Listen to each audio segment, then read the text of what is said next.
वैदिक पंचांग दिनांक 3 अगस्त 2025, दिन रविवार, विक्रम संवत 2082, गुजरात महाराष्ट्र अनुसार 2081, शक संवत 1947, अयन दक्षिणायन, ऋतु वर्षा ऋतु, मास श्रावण मास, पक्ष शुक्ल, तिथि नवमी सुबह 9:42 तक तत्पश्चात दशमी, नक्षत्र विशाखा सुबह 6:35 तक तत्पश्चात अनुराधा, योग शुक्ल सुबह 6:24 तक तत्पश्चात ब्रह्म, गाँव का शाम 5:39 से शाम 7:16 तक, सूर्योदय सुबह 6:14, सूर्यास्त शाम 7:15, दिशा शूल पश्चिम दिशा में, व्रत पर विवरण विशेष। नवमी को लौकी खाना गोमांस के समान त्याज्य है। ब्रह्मपुराण ब्रह्मखंड वैदिक पंचांग, शिव के 12 ज्योतिर्लिंग की कथा और महत्व। 12 ज्योतिर्लिंगों का महत्व व महिमा। भगवान शिव जी की भक्ति का महीना सावन शुरू हो चुका है।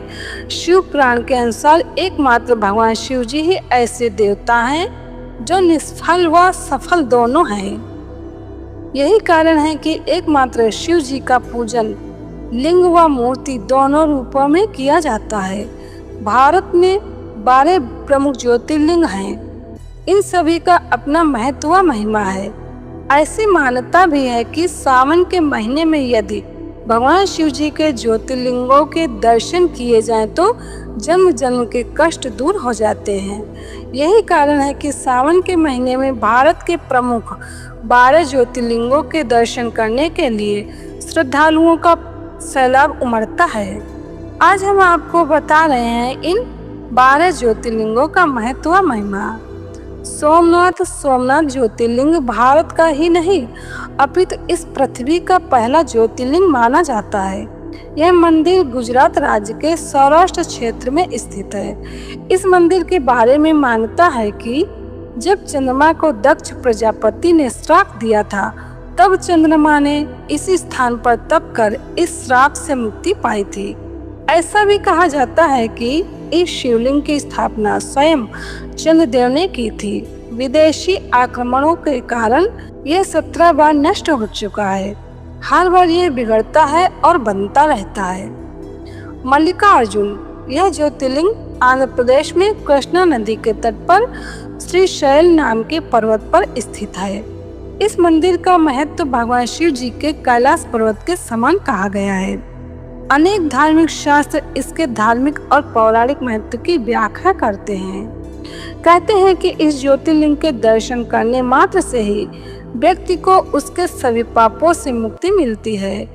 एक पौराणिक कथा के अनुसार जहाँ पर यह ज्योतिर्लिंग है, उस पर्वत पर आकर शिव जी का पूजन करने से व्यक्ति को अश्वमेध यज्ञ के समान पूर्ण फल प्राप्त होते हैं। महाकालेश्वर ज्योतिर्लिंग, यह ज्योतिर्लिंग मध्य प्रदेश की धार्मिक राजधानी कही जाने वाली उज्जैन नगरी में स्थित है। महाकालेश्वर ज्योतिर्लिंग की विशेषता है कि यह एकमात्र दक्षिण मुखी ज्योतिर्लिंग है। यहाँ प्रतिदिन सुबह की जाने वाली भस्म आरती विश्व भर में प्रसिद्ध है। महाकालेश्वर की पूजा विशेष रूप से आयु वृद्धि और आयु पर आए हुए संकट को टालने के लिए की जाती है। उज्जैन वासी मानते हैं कि भगवान महाकालेश्वर ही उनके राजा हैं और वे ही उज्जैन की रक्षा कर रहे हैं। ओमकारेश्वर ज्योतिर्लिंग मध्य प्रदेश के प्रसिद्ध शहर इंदौर के समीप स्थित है।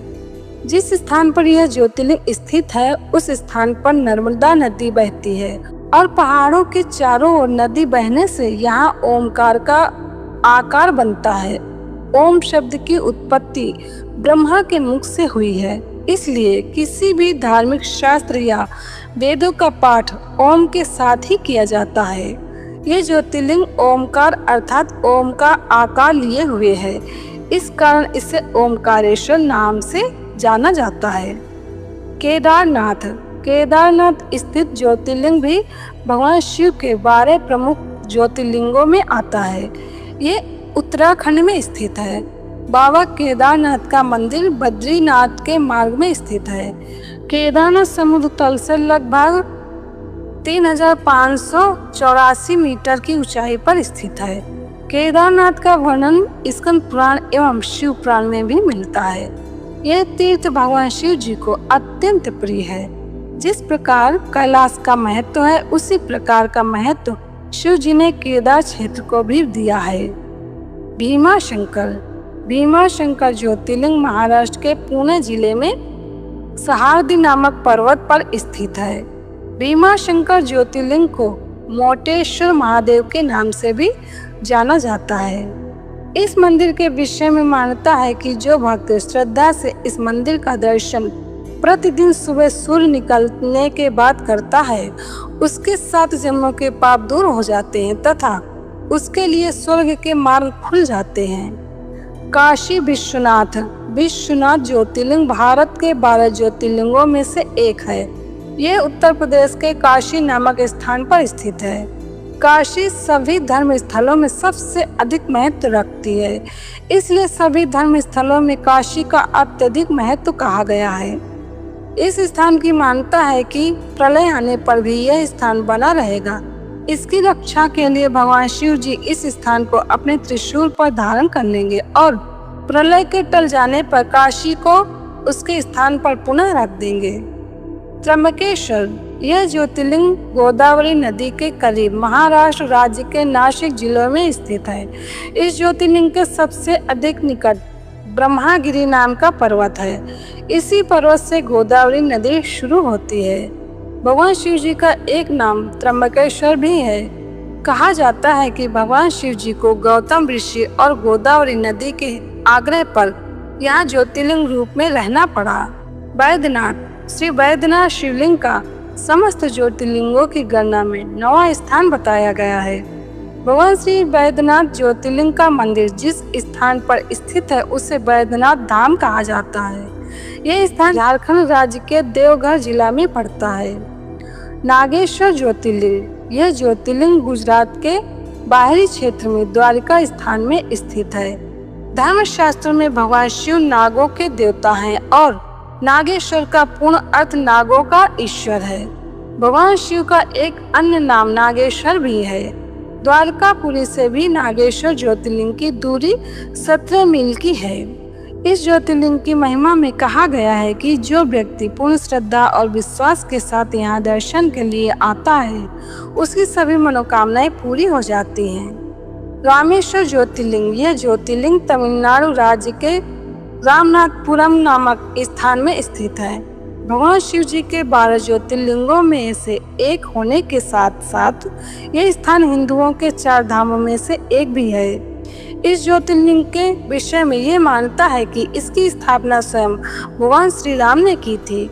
भगवान राम के द्वारा स्थापित होने के कारण ही इस ज्योतिर्लिंग को भगवान राम का नाम रामेश्वर दिया गया है। घृष्णेश्वर मंदिर, घृष्णेश्वर महादेव का प्रसिद्ध मंदिर महाराष्ट्र के औरंगाबाद शहर के समीप दौलताबाद के पास स्थित है। इसे घृष्णेश्वर या घुस्मेश्वर के नाम से भी जाना जाता है।